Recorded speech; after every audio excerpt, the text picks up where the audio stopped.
Okay, so this episode's a little bit different for you guys. It's all about fitting a proper winch to the front of the Perentie, and it goes into what 12 volt modifications are required, some custom design work which includes a facia panel that I 3D printed for the cab of the car, as well as the winch build itself and what components go into the winch.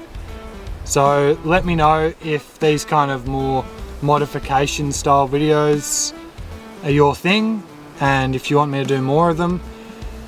This was a video I filmed a while ago and I was never actually going to post it, but I have received a fair few messages of people wondering what battery setup and how it's all arranged in this car. So I thought I'd upload this video. It's a little bit rough. I filmed it during exam period in 4th year in my uni degree, so I was very tired, and hopefully you get something out of it. There's a fair bit of good information, and yeah, let me know if it's something you guys like, and I'll try and do more of them in the future, because I definitely have a lot of mods, tweaks and improvements I want to do to the car.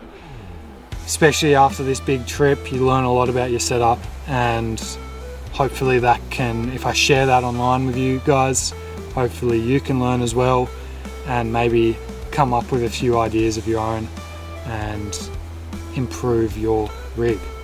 Cheers guys. Alright, so currently working on the Perentie again, just doing the cranking battery setup at the moment. I'm keeping the winch on 12 volt currently, as I've got a good secondary battery. I don't want to play with that setup yet. So yeah, moving to 2 cranking batteries just to give it sufficient amperage for long pulls. Been rewiring this whole area. If you know, it's pretty tight to fit 2 decent sized batteries in a seat box and a Defender, but I think it's come up pretty neat, and everything's got good spacing and nice and functional. So I haven't been filming much of this process just because I work on the side of the road and it's not a very nice environment to film in. Maybe when I get a shed one day I can do a bit more in-depth stuff on each build stage, but at the moment I'll just show you kind of the overall end product and explain how I got there with planning. There's a lot of planning that goes behind clean 12 volt, so I'll give you some tips and tricks that I use to get a good setup. This is just the setup without the batteries in. As now the batteries run this direction, I've just made a little spacer that's bolted in using riv nuts to give it a platform to sit on, and then you can see main ground coming in, and we've got power for the dual battery charger and power for the air compressor going out there. That's all done via a MIDI fuse, nice and easy, just located there. And then it's got a main power feed going to the battery, also has the standard main power feed coming up. I haven't put in, the only things I haven't put in yet are the 2 main winch power cables, but I'll be using cable glands like this. I reckon the positive will go there, so it'll run straight onto this terminal, and then this one up to the battery, and then the negative I reckon will be in behind here, but I'm just waiting to get the cable so I know how flexible it is, as it's 95mm squared, so it's decently thick, and that can definitely be an issue with routing.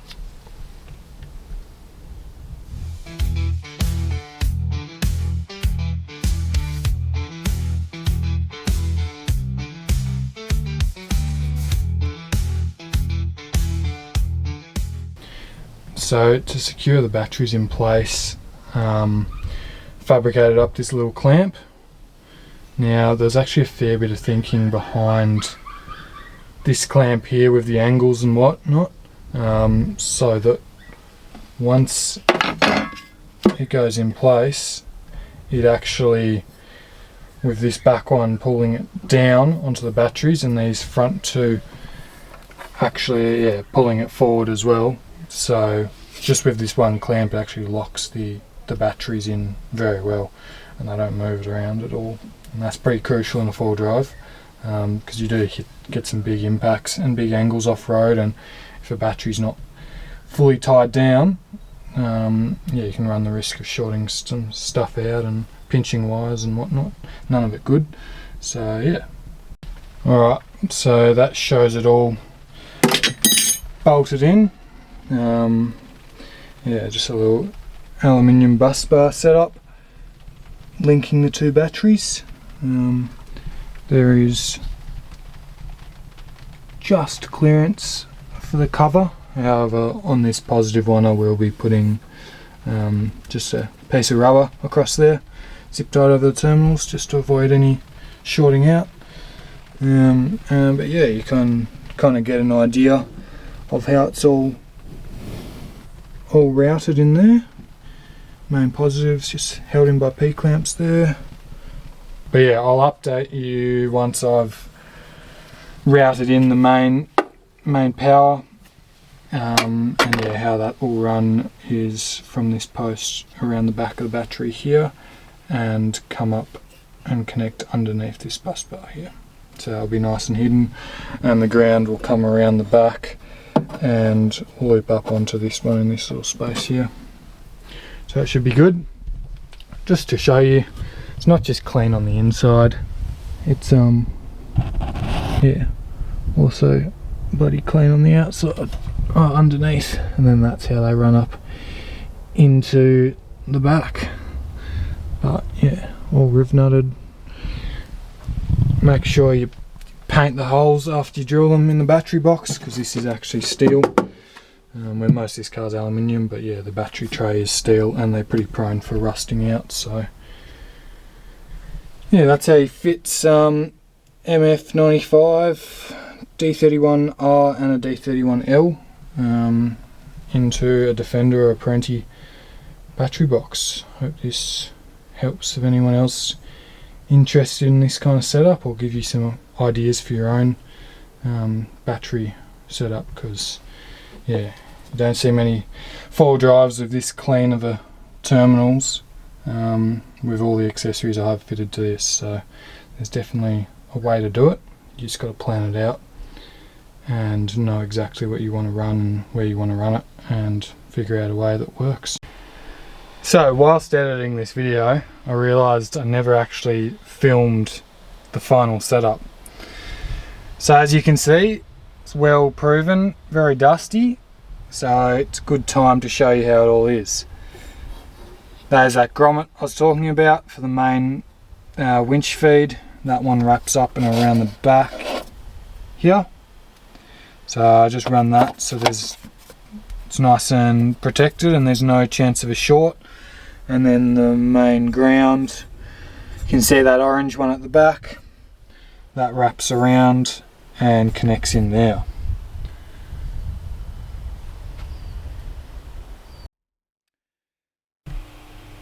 So I'm just working on a design for how to mount all the switches, as I don't love where they're currently mounted in the interior, and the passenger can accidentally bump them with their elbow, turning the lockers on and off, which is not ideal.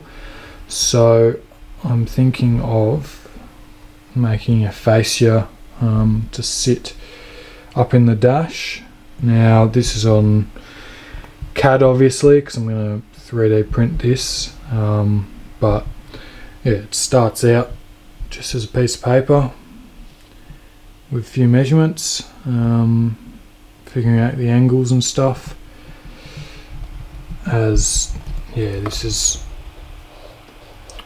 in quite a tricky little spot where it's got to angle in to fit.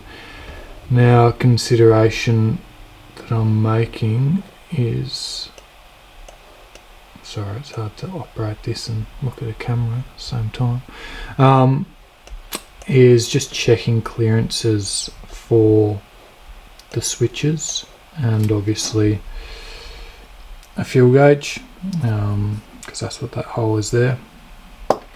So it's always good just to check with an actual like connector on the back of it, just to ensure that, yeah, once you actually wire it up, there'll be room for all the wiring.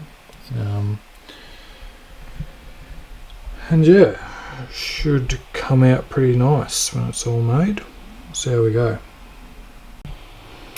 As you can see, clearancing's pretty tight because of the angles, but these blocks represent the space for a switch, plus wiring, so, and also fuel gauge, with the wires coming off the back of that. Everything clears, so should be ready to send to the printer. So just wrapped up installing the facia into the dash. I think it's come up pretty well, so I'll give you guys a look at it.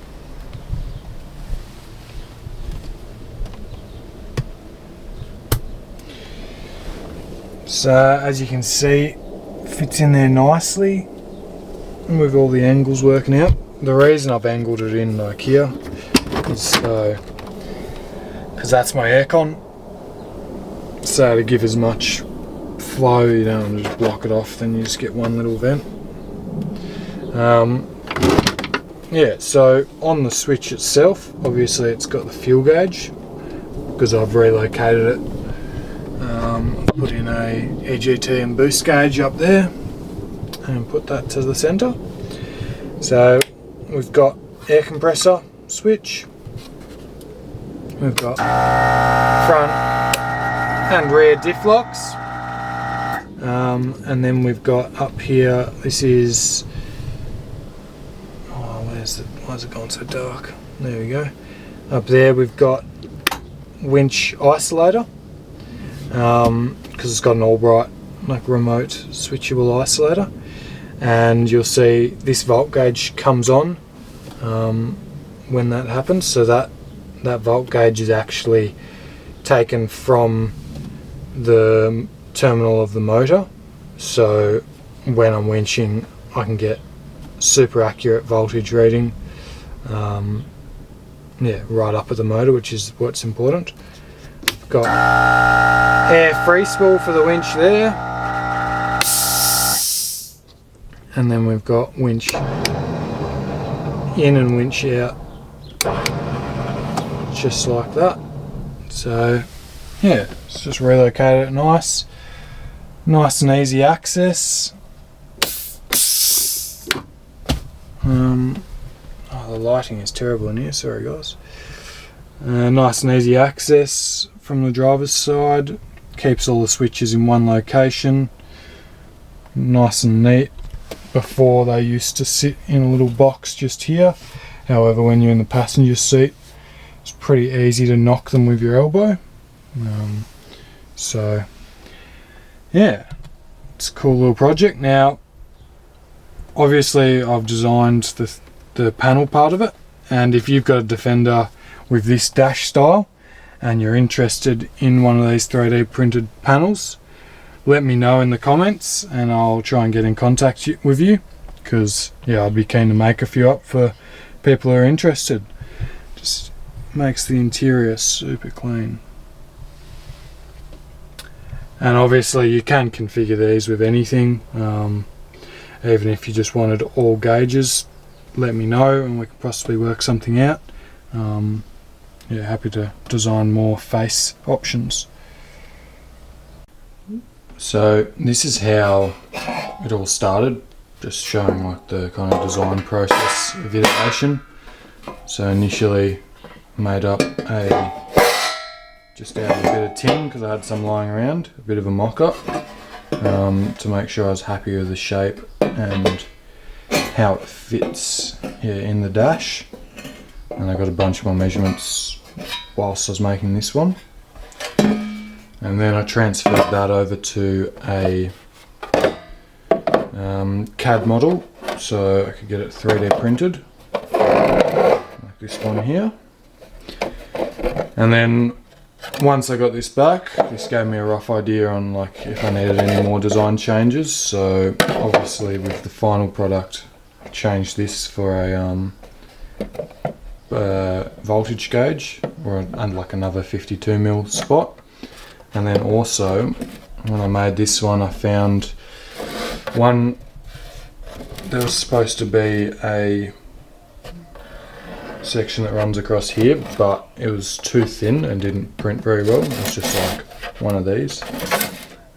So on the final design, I changed that to like a, effectively looking like an angle iron piece there. So two faces, so made it print a lot nicer.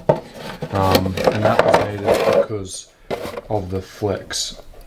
So when you're pushing on the switches, the whole face would flex in.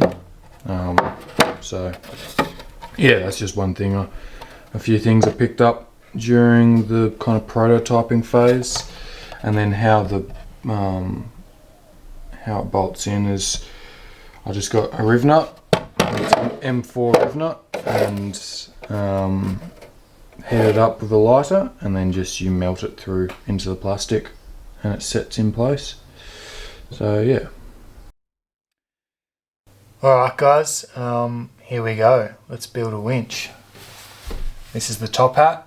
It's just the layout of all the parts that go into it. So yeah, that's how we go.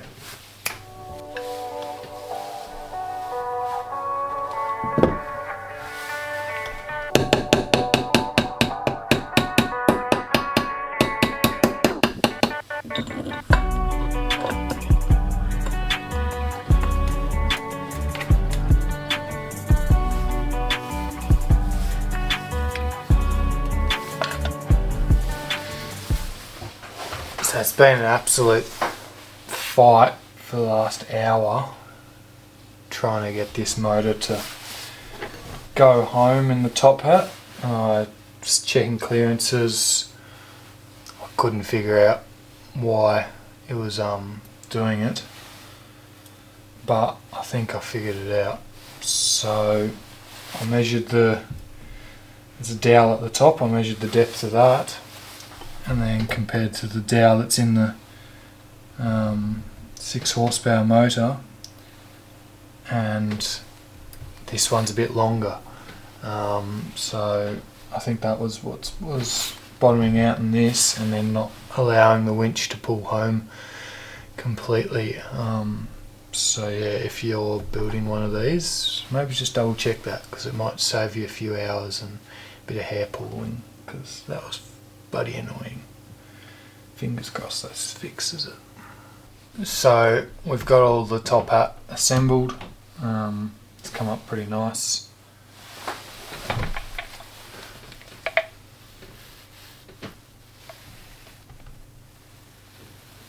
Bus bar kit, free spool delete, worn 6 horsepower.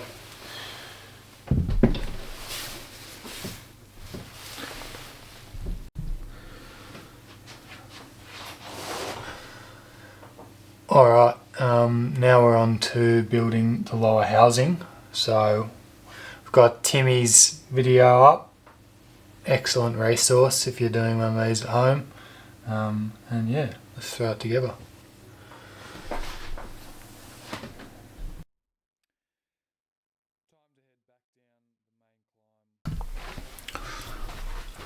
So that wraps up the build of the winch. A quick run through on the parts that are in this. It's got the worn 6 horsepower motor, bus bar kit and Albright solenoid at the top, winch gear free spool delete. It's got a winch gear upgraded brake shaft. It's got like a full rebuild kit. Yeah, every bearing or bush, brake pads, yeah, pretty much even down the nuts and bolts is brand new. It's got a brace kit on the back here, and it's also got a air free spool, a winch gear air free spool drum on it, that I'm fitting 40 meters of 10mm too. And then I've also got a Albright isolator to put in. So yeah, let's get in the car. Alright, so we're at camp in the middle of the bush and just having a bit of a rest day, catching up on a bit of content production for you guys, and I thought I'd just show you the final product because I forgot to film it obviously, and how the high mount is in the Perentie. So I'm still actually using one of the KLR low mount winch plates. You do have to modify it slightly, so you do have to notch the top of it to clear the casing here, and then I've put in a gusset behind there and a gusset behind there to give it a bit of strength back. Now you also need to cut the grill a fair bit and this lower plate here, as the winch kind of sits a lot further back. However, you will know Perenties are a bit of a pain to fit low mounts on, even because the winch has to sit between the chassis rails, and there are only a few low mounts on the market that are short enough. But the beauty of the high mount is it stacks vertically, and as you can see, I measured, don't take my word 100% for it, but you should be able to fit a plus 76mm drum in there if you were to consider that, and that would give you around 50 meters of line, and you just have to re-drill the holes in the winch plate.